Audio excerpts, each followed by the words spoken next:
Everyone, आप सभी का चैनल पे हार्दिक स्वागत है। आज मैंने एक महत्वपूर्ण क्वेश्चन जो पिछली प्रतियों में पूछा गया है उसको लेकर आपके बीच उपस्थित हूँ। क्वेश्चन हमारा घन पे आधारित है जिसमें हम लोग आयतन का अध्ययन करेंगे। प्रश्न इस प्रकार है, धातु के एक घन की प्रत्येक भुजा की लंबाई 12 सेंटीमीटर है।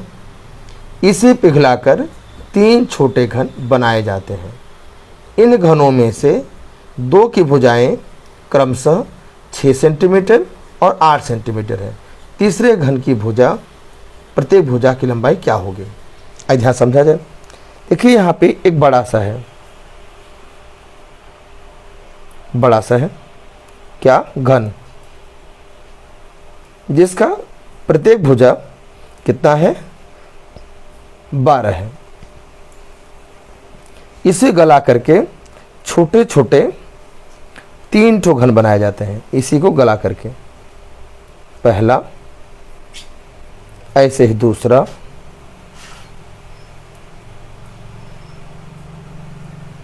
और तीसरा।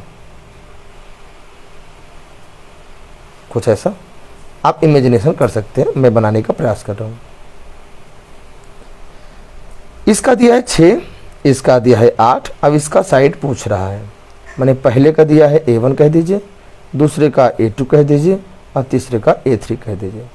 हमें पता है कि जो पूरा वॉल्यूम होगा, बड़े वाले वॉल्यूम होगा, आयतन होगा, वो इन तीनों छोटों के आयतन के मिला के बराबर होगा। क्यों? जो इसका वॉल्यूम होगा V, इसका वॉल्यूम हुआ V1, इसका वॉल्यूम हुआ V2, इसका वॉल्यूम हुआ V3। तो बड़े वाले का जो वॉल्यूम जिससे बनाया गया है उसका जो वॉल्यूम होगा, आयतन होगा, वो तीनों छोटे छोटे के आयतनों के योग के बराबर होगा।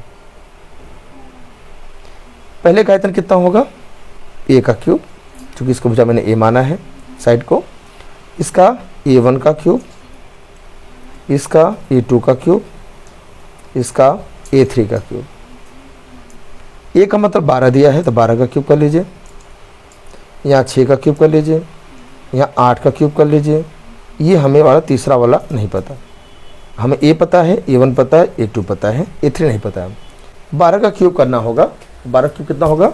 1728 होता है। देखिए आप मिला लीजिए थोड़ा, 1728 इतना ही होता है मुझे आते। आप मुझे 6 का क्यूब 216 होता है, 8 का क्यूब 512 होता है। हमें तीसरा वाला नहीं पता है, तो हम 512 और 216 को जोड़ेंगे। आइए जोड़ा जाए।